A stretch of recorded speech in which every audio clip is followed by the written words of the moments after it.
कहानी के शुरू में हम एक बच्ची को देखते हैं जिसका नाम मैडलिन था, जो बैठी अपनी मॉम से पूछ रही थी कि मॉम डैड कब आएंगे और क्या काम करते हैं। जिस पर मैडलिन की मॉम बताती है कि वो लोगों की जान लेने वाले डॉक्टर हैं और वो वापस कभी नहीं आएंगे। फिर मैडलिन अपनी मॉम की दवाइयाँ लेने ऊपर चली जाती है। तभी उनके घर में एक आदमी आता है जिसने मास्क पहना हुआ था। वो मैडलिन की मॉम से पूछता है कि तुम्हारे हस्बैंड कहाँ पर हैं। उसकी मॉम जवाब देती है वो यहाँ पर नहीं है और शायद कभी नहीं आएंगे, पर तुम कौन हो और तुम्हें क्या काम था। वो आदमी बताता है कि तुम्हारे हस्बैंड ने मेरी पूरी फैमिली को मार दिया, और ये कहकर मैडलिन की मॉम को मार देता है। ऊपर मैडलिन भी गोलियों की आवाज सुन रही थी। वो आदमी अब मैडलिन को भी घर में ढूंढ रहा था। जब वो उसके कमरे में पहुंचता है तो उसको भी मारने की कोशिश करता है, पर मैडलिन उस पर ही अपनी गन से गोलियां चला देती है और उस मास्क वाले आदमी को मार देती है। फिर उसकी लाश को ठिकाने लगाने बाहर लेकर जाती है। तभी वो मास्क वाला आदमी जिंदा हो जाता है। मैडलिन जब देखती है कि वो जिंदा है तो डरकर भागने लगती है। तभी मैडलिन भागते हुए पानी के अंदर गिर जाती है, क्योंकि वहाँ पर बर्फ की तह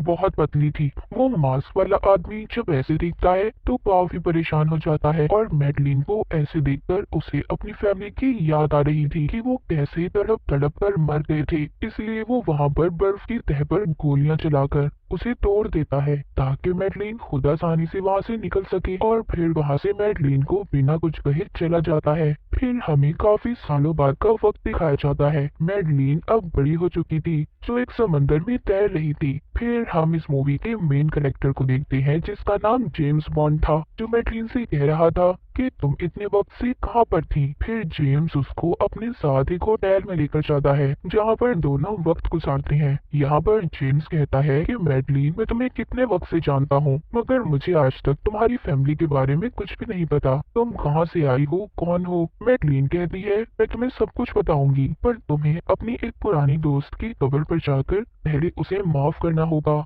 और उसके बारे में मुझे एक एक बात बतानी होगी, क्योंकि जिस लड़की के बारे में मैडलिन बात कर रही थी उसने जेम्स को धोखा दिया था। इसी वजह से मैडलिन उसे ये सब करने का कह रही थी। जब जेम्स अपनी दोस्त की कब्र पर जाता है तो उसे वहाँ पर एक सिंबल निशान मिलता है, पर तभी वहाँ एक जोरदार धमाका होता है जिससे जेम्स दूर जाकर गिरता है। उधर ही एक गाड़ी भी थी जो जेम्स को मारने की कोशिश कर रही थी। जेम्स वहाँ से भागता है और उन लोगों से लड़ाई करने लगता है। वो एक आदमी का गला दबाते हुए उससे पूछता है कि तुम्हें किसने बताया मैं यहाँ पर हूँ। वो आदमी कहता है क्या तुम जानते हो जिस लड़की के साथ तुम रहते हो वो उसी आदमी की बेटी है जिसको तुमने बहुत सालों पहले मार दिया था। जेम्स अब बाइक लेकर मैडलिन के पास आता है और कहता है कि उन लोगों को कैसे पता चला कि मैं कब्रिस्तान गया था, और उसके डैड का नाम लेकर पूछता है वो तुम्हारी क्या लगते हैं। मैडलिन उससे कहती है क्या तुम पागल हो, मैं किसी को नहीं जानती और मैं किसी को क्यों कहूंगी कि कोई तुम्हारी जान ले ले।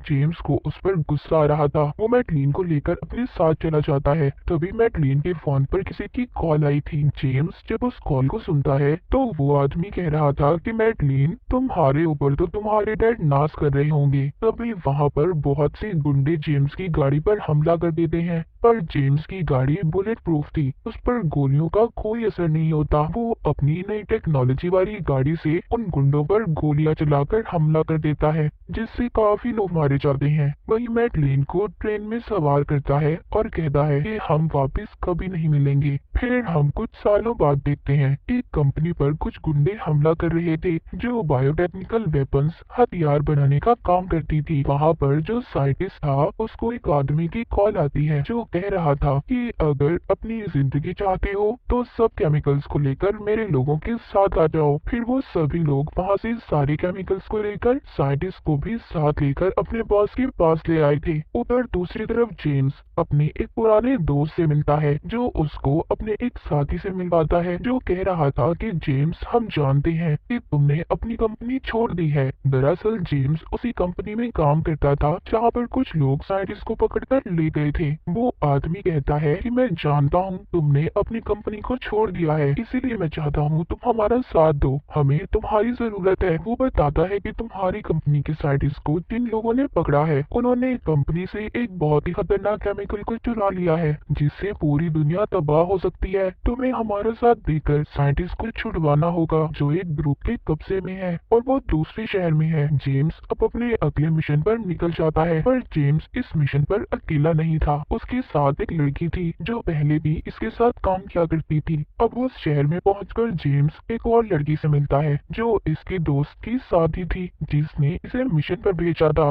वो बहुत खूबसूरत थी, इसीलिए जेम्स की बहुत जल्दी उससे दोस्ती हो गई थी। वो मिलकर अब एक पार्टी में जाते हैं, जो पार्टी उन आदमियों के लीडर ने दी थी जिनके कब्जे में साइंटिस्ट था। उनका लीडर तो वहाँ पर मौजूद नहीं था, पर उसके आदमियों ने सब पर नजर रखी हुई थी। दरअसल इस ग्रुप का लीडर एजेंट्स के कब्जे में था। अब वहाँ पर जब लीडर को पता चलता है कि जेम्स भी इस पार्टी में है, तो साइंटिस्ट को केमिकल हथियार को सब पर चलाने का कहता है, क्योंकि साइंटिस्ट उसके कब्जे में था। लीडर चाहता था कि जेम्स तड़प तड़प कर मर जाए, पर ऐसा नहीं होता। साइंटिस्ट पहले ही उस हथियार में डीएनए को बदल देता है, क्योंकि उस हथियार में जिस इंसान का भी डीएनए होगा वो केमिकल सिर्फ उस इंसान पर असर करेगा। इसीलिए साइंटिस्ट दूसरे ग्रुप के लोगों का डीएनए डाल देता है, जिससे अब वो लोग पार्टी में मरने लगे थे। अब साइंटिस्ट भी ये देखकर काफी खुश था, क्योंकि उसके बनाए हुए केमिकल हथियार काम कर रहे थे। जेम्स ने साइंटिस्ट को बचा लिया था और उसको अपने साथ लेकर जाने ही वाला था। तभी वहाँ पर दूसरे ग्रुप के लोग आकर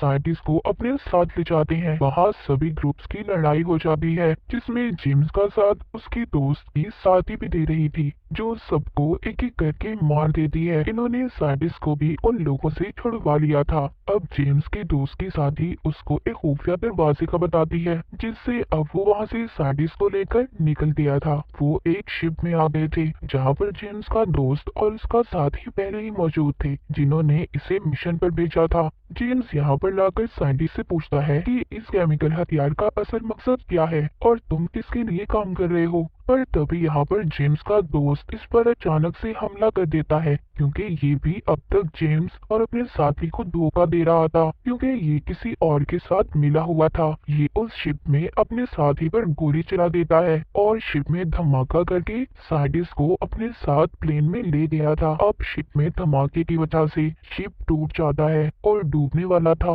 क्योंकि उसमें पानी आ रहा था। यहाँ पर जो जेम्स के दोस्त का साथी था उसको गोली लगी थी। उसको पता चल चुका था कि वो नहीं बचेगा, इसलिए वो जेम्स से जाने का कहता है। जेम्स अब एक कश्ती में बैठकर आगे बढ़ता है, जिसके बाद हम मैडलीन को देखते हैं, जिसके पास एक आदमी आया था। ये दोनों अपने माँ बाप को याद कर रहे थे और एक दूसरे को अपनी कहानी सुनाते हैं। फिर वो आदमी मैडलीन को एक बॉक्स देता है, जिसमें वो ही मास्क था जो मैडलीन ने बचपन में देखा था। यहाँ पर हमें पता चलता है कि अब तक जो कुछ भी हो रहा था वो ये आदमी ही कर रहा था, जिसका नाम सैफिन था, और यही था जिसने मैडलीन की मॉम को भी मारा था। मैडलीन उससे पूछती है, तुमने मेरी मॉम को क्यों मारा और अब आखिरकार तुम क्या चाहते हो। सैफिन उसको बताता है कि मेरे डैड का एक फूलों का बाग था, उनको फूल बहुत पसंद थे, लेकिन तुम्हारे डैड ने एक आदमी के कहने पर मेरे डैड को मार दिया और उनसे फूलों का बाग भी छीन लिया। लेकिन तुम जानती हो तुम्हारे डैड को तो जेम्स ने कब का मार दिया, जो तुम्हारा बहुत अच्छा दोस्त है, जिससे तुम प्यार भी करती हो। अब उस इंसान की बारी है जिसके कहने पर तुम्हारे डैड ने मेरे डैड को मारा था, उस आदमी को तुम मारोगी। मैडलीन सैफिन से कहती है, मैं तुम्हारी बातों का क्यों यकीन करूं और तुम्हारे लिए मैं क्यों काम करूं। सैफिन कहता है कि मैं जानता हूं तुम्हारे लिए अभी भी कोई है जो तुम्हें बहुत प्यारा है। अब मैडलीन उस इंसान को खोना नहीं चाहती थी, इसीलिए सैफिन की बात मान जाती है। वो उसको यहाँ पर एक जहरीला परफ्यूम देता है, जो उस आदमी के जिस्म पर लगाने से वो फौरन मर सकता था। उधर जेम्स अपने एक दोस्त के पास जाता है जो एक एजेंट था, जो इससे कह रहा था कि तुम नहीं जानते थे कि साइंटिस्ट किसी और के लिए काम कर रहा है और आखिरकार तुमने इतने साल उसके साथ काम किया था। जेम्स कहता है, वो बातें अब जरूरी नहीं है, जरूरी ये है कि साइंटिस्ट कहाँ पर है और किसके लिए काम कर रहा है। हमारे लिए सिर्फ यही जरूरी है। उसका दोस्त जो कि एक एजेंट था, उसके कब्जे में वो लीडर था जिसने पहले साइंटिस्ट को अगवा करवाया था। ये जेम्स को उससे मिलने की इजाजत दे देता है, क्योंकि उस आदमी को बहुत गुस्सा आता था और वो थोड़ा सा पागल भी था। इसीलिए वो यहाँ पर एक दिमागी डॉक्टर को भी बुलवाता है, जो कोई और नहीं बल्कि मैडलीन थी। बहुत सालों के बाद मैडलीन और जेम्स एक दूसरे को देखते हैं। जेम्स उससे हाथ मिलाने के लिए अपना हाथ आगे बढ़ाता है, पर मैडलिन उससे हाथ नहीं मिलाती क्योंकि उसके हाथ पर जहरीला परफ्यूम लगा हुआ था। ये भी उसी आदमी को मारने आई थी जिससे जेम्स मिलने जा रहा था, और ये वही आदमी था जिसके कहने पर सैफीन के डैड को मैडलिन के डैड ने मारा था। जेल के अंदर जाकर उस आदमी को इनके सामने लाया जाता है। जेम्स यहाँ पर मैडलिन का हाथ पकड़ने की कोशिश कर रहा था, जिससे परफ्यूम जेम्स के हाथ पर भी लग जाता है और मैडलिन घबरा कर वहाँ से चली गई थी। जेम्स अब उस आदमी से साइंटिस्ट के बारे में पूछता है और कहता है बताओ वो कहाँ पर है, पर वो उसको कुछ नहीं बता रहा था, उल्टा उसकी मासी के बारे में बात करके उसे गुस्सा दिलवाने की कोशिश कर रहा था ताकि वो यहाँ पर गुस्से में उस पर हाथ उठाए जिससे उसे इस बात की सजा मिलेगी। जेम्स ऐसा ही करता है, उस आदमी का गला पकड़ लेता है। वो आदमी जेम्स से कहता है कि तुम एक बहुत ही खुदगर्ज इंसान हो, तुम मैडलिन के नहीं हो सकी तो किसी और की क्या होगी। जिस बात पर तुमने उसे छोड़ा था सारा प्लान मेरा था। ये सब सुनकर जेम्स उसको छोड़कर बाहर चला जाता है, जिससे बाद में पता चलता है कि वो आदमी अचानक से मर गया था क्योंकि जेम्स के हाथ पर जहरीला परफ्यूम लगा हुआ था जो सिर्फ इसी आदमी के डीएनए के लिए बनाया गया था। सभी उस आदमी को मरा देख परेशान हो गए थे और सोचते हैं कि कौन है जो हमें उस इंसान तक लेकर जाएगा जिसके लिए साइंटिस्ट काम कर रहा है। वहीं पर इनकी एक असिस्टेंट कहती है क्या जेम्स तुम जानते हो मैडलिन अभी इस वक्त कहाँ पर है, क्योंकि अब वही हमें बता सकती है कि ये जहर उसे किसने दिया था। जेम्स अब मैडलिन को ढूंढता हुआ उसके पुराने घर में आ गया था, जहाँ पर वो उसको बताता है कि मुझे उस आदमी ने बता दिया है कि तुमने मुझे धोखा नहीं दिया था, हो सके तो मुझे माफ कर देना, पर मैं अब भी यहाँ अपने काम से आया हूँ। क्या तुम मुझे बता सकती हो कि वो आदमी कौन था जिसने तुम्हें जहर दिया था उस इंसान को मारने के लिए। मैडलिन इसको अपने डैड के कमरे में लेकर जाती है, जहाँ पर इसको बताती है, वो उसको बताती है जो आदमी जेल में मर गया उसने मेरे डैड को एक फैमिली को मारने का कहा था। मेरे डैड ने सबको मार दिया पर उनमें से एक बच गया जो अभी भी जिंदा है। उनका एक आइलैंड था जिसमें फूलों का बाग था और उस इंसान का नाम सैफिन है